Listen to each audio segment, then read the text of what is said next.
मुझे लगा मेरी लंबाई कम है, मैं सबको शायद देख ना पाऊँ, दूर तलक सोफ़े दिखलाई पड़ रहे हैं। एक बार जो जय घोष मेरे साथ सब लोग करेंगे, क्योंकि जब लोग अंतिम होते हैं ना, उन्होंने सही कहा था कि जब कोई अंत में आता है तो वो सिर्फ गिने चुने लोगों को मंच पर अधिक पाता है। तो एक बार ज़ोर से अपने वंदे मातरम के माध्यम से, जय घोष के माध्यम से हम एक बार अपने अंदर ऊर्जा का संचार करेंगे। बोलिए भारत माता की। नहीं, मुझे लगता है अभी वो बात नहीं आई। एक बार और, भारत माता की। बहुत बहुत धन्यवाद। देखिए, कवि को, कवित्री को या जो भी साहित्य प्रेमियों से सिर्फ एक चीज़ चाहिए होती है कि जब वो अपनी कविता का पाठ करे, जब वो अपने भावों को प्रस्तुत करे, तो उसको सुनने वाले लोग उसको उसी मन से सुने जिस मन से वो सुनाना चाह रहा है। आपकी तालियां उसका उत्साहवर्धन करती हैं और आपका मन उस व्यक्ति को उस मुकाम तक पहुंचाता है जिसके लिए वो आया है। खैर, आज मैं जिस कविता को आपके बीच में लेकर आई हूँ वो कविता है मेरी वेदना। मेरे देश की नारियों की वेदना, मेरे विश्व की नारियों की वेदना। जिस धरती पर हम रहते हैं वहाँ नारी वेदना का पर्यायवाची है। अब वो पर्यायवाची कैसे है, क्या उसके मनोभाव हैं, आपके सामने प्रस्तुत करती हूँ। यदि आप सबकी अनुमति हो और आप मुझे निश्चित 5 मिनट का मन दे सकें तो ही मैं काव्य पाठ करूँगी, अदरवाइज चल रहे हैं, खाना लग चुका है। मैं इधर से भी जानना चाहूँगी, क्या मेरी महिला शक्ति भी तैयार है? बिल्कुल तैयार हैं। बिल्कुल तैयार हैं, तो ठीक है। मज़ा भी तब आता है जब सबका मन हो।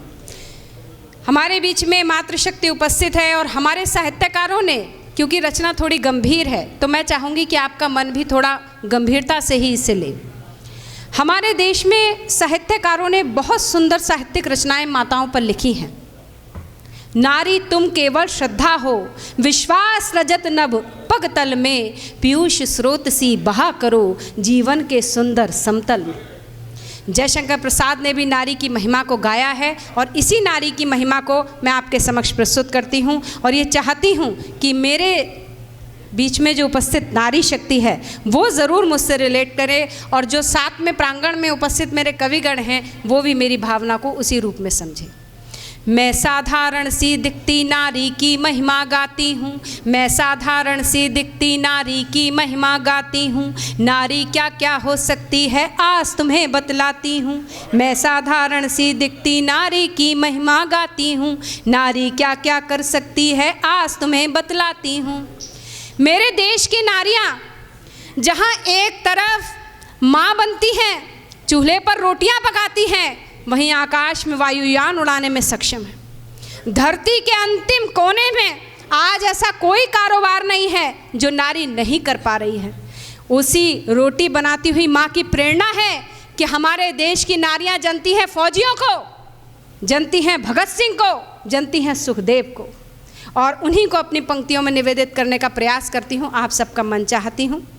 मैंने चूल्हे की अग्नि से अंगारे सुलगाए हैं और पसीने की बूंदों से घर आंगन महकाए हैं। मैंने चूल्हे की अग्नि से अंगारे सुलगाए हैं और पसीने की बूंदों से घर आंगन महकाए हैं। खुले गगन के, आप लोगों ने एक चीज़ नोट की होगी कि बहुत सारी नारियां ऐसी हैं जो अपने मनोभावों को अंदर ही रख लेती हैं, अपनी इच्छाओं को दबा लेती हैं, क्योंकि उनको माँ, बहन, बेटी की भूमिका में होना होता है और उन भूमिकाओं में रहते हुए भी वो अपने समाज को ऐसे ऐसे पुत्र पुत्रियां प्रदान करती हैं जिससे हमारा समाज एक सकारात्मक दृष्टि में चलता है। उन्हीं पंक्तियों को निवेदित करती हूँ, आप सबका मन चाहती हूँ। अगर आपको अच्छी लगे तो आप भी मेरे साथ दोहराइएगा। मैंने चूल्हे की अग्नि से अंगारे सुलगाए हैं और पसीने की बूंदों से घर आंगन महकाए हैं। खुले गगन के मधुर गीत भी छुप छुप कर ही गाए हैं। मौन समर्पण देकर ही मैंने ताने ही पाए हैं, मौन समर्पण देकर ही मैंने ताने ही पाए हैं। मैं साधारण सी दिखती नारी की महिमा गाती हूँ, नारी क्या क्या कर सकती है आज तुम्हें बतलाती हूँ।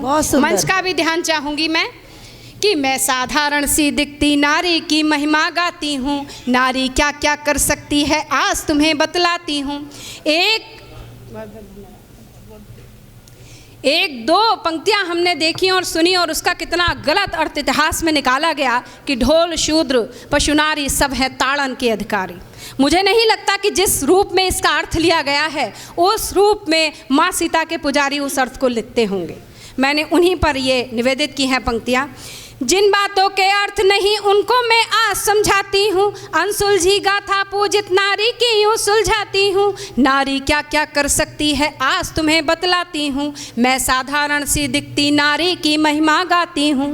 एक नारी जो कि बहुत ही साधारण सी आपको दिखाई देती है कि ये घर चलाती है, ये काम करती है, परंतु वही तो नारी है जो आपको इंजीनियर, डॉक्टर, इतने तमाम सपूत पैदा करके देती है। उसके सारे संस्कारों के पीछे ये नारियां ही हैं, ये शक्ति ही है। इसी शक्ति को मैं आपके सामने और निवेदित करती हूँ। आपका ध्यान चाहती हूँ सर, सुनिएगा। पीड़ा का अनुवाद बनी समझौतों की लाचारी है, पीड़ा का अनुवाद बनी समझौतों की लाचारी है। एक नहीं दो दो मात्राएं नर से भारी नारी है, एक नहीं दो दो मात्राएं नर से भारी नारी है। श्रम से आंगन सींच रही फूलों की वह क्यारी है, श्रम से आंगन सींच रही फूलों की वह क्यारी है। प्रश्न ही है फिर क्यों वो अबला और बेचारी है, प्रश्न ही है फिर क्यों वो अबला और बेचारी है।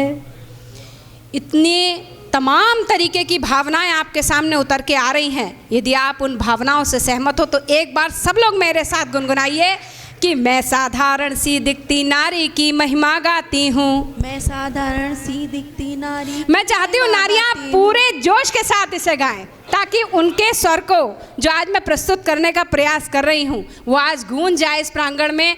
भले ही संख्या कम है पर हमारा दम अधिक है। तो मैं चाहती हूँ एक बार गाएं, मैं साधारण सी दिखती नारी की महिमा गाती हूँ, मैं साधारण सी दिखती नारी की महिमा गाती हूँ। नारी क्या क्या कर सकती है आज तुम्हें बतलाती हूँ, नारी क्या क्या कर सकती है आज तुम्हें बतलाती हूँ। धन्यवाद। भावों शब्दों की अनुपम सरता में बहती जाती हूँ, भावों शब्दों की अनुपम सरता में बहती जाती हूँ। चुभती सी उस उलझन का ना कोई उत्तर पाती हूँ, चुभती सी उस उलझन का ना कोई उत्तर पाती हूँ। नारी क्या क्या कर सकती है आज तुम्हें बतलाती हूँ, नारी क्या क्या कर सकती है आज तुम्हें बतलाती हूँ। ब्रह्मा विष्णु महेश को छोटे छोटे बच्चों के रूप में बदलने वाली मां अनुसुईया एक नारी, जिस द्रौपदी के एक श्राप से पूरा कौरव वंश नष्ट हो सकता था, उस प्रताप की महिमा गाती हूँ आपके समक्ष। और उसने अपनी लाज के कारण, अपने वंश की रक्षा के कारण उस श्राप को अपने मन में रोक लिया और उस पीड़ा को सह गई जिसे चीर हरण कहा जाता है। तीनों लोकों में भी जिसकी अनुपम महिमा गाई है। बहुत सुंदर, बहुत सुंदर, धन्यवाद। तीनों लोकों ने भी जिसकी अनुपम महिमा गाई है, शासन के गलियारों में जो मुखर खड़ी मुस्काई है। तीनों लोकों में भी जिसकी अनुपम महिमा गाई है, शासन के गलियारों में जो मुखर खड़ी मुस्काई है। नवमंडल पर भी जिसने अपनी आभा बिखराई है, सागर के तम में भी जिसने अपनी पहुँच बनाई है। नवमंडल पर ये चीज़ देखिए, जहाँ नारियाँ वायुयान उड़ा रही हैं, जहाँ नारियाँ सागर में आप ये के पनडुब्बियाँ तक चला रही हैं। आज जब मैं देखती हूँ ना कि भ्रूण हत्या, दहेज हत्या, दहेज के लिए तमाम तरीके की प्रताड़ना, बालिका शिक्षा जैसे विषय आज भी हमारे समाज में जीवित हैं। इस चीज़ को समझना बहुत ज़रूरी है और इस प्रश्न को आपके सामने रख रही हूँ। और यदि मेरी मातृशक्ति इस चीज़ से रिलेट कर पा रही होगी कि जैसे अभी एक कवि ने भी कहा था कि वास्तव में नारी की सबसे बड़ी शत्रु ही नारी होती है, तो उस जागृति को पैदा करने का प्रयास करती हूँ कि तीनों लोकों में भी जिसकी अनुपम महिमा गाई है, शासन के गलियारों में जो मुखर खड़ी मुस्काई है। नवमंडल पर भी जिसने अपनी आभा बिखराई है, सागर के तम में भी जिसने अपनी पहुँच बनाई है। उस नारी की गहरी पीड़ा अब तुम तक पहुँचाती हूँ, उस नारी की गहरी पीड़ा अब तुम तक पहुंचाती हूँ, जलकर भी जो दे उजियारा उस दीपक की बाती हूँ, जलकर भी जो दे उजियारा उस दीपक की बाती हूँ। मैं साधारण सी दिखती नारी की महिमा गाती हूँ, नारी क्या क्या कर सकती है आज तुम्हें बतलाती हूँ। मैं चाहती हूँ मेरे भाई बंधु भी एक बार नारी के सम्मान में 2 पंक्तियाँ अवश्य मेरे साथ गुनगुनाएं कि मैं साधारण सी दिखती नारी की महिमा गाती हूँ। मैं साधारण सी दिखती नारी की महिमा गाती हूँ। गाता हूँ। बहुत धन्यवाद सर। नारी क्या क्या हो सकती है आज तुम्हें बतलाती हूँ, नारी क्या क्या कर सकती है आज तुम्हें बतलाती हूँ। बहुत बहुत धन्यवाद और मेरे भाई के लिए बहुत बहुत धन्यवाद। Thank you so much.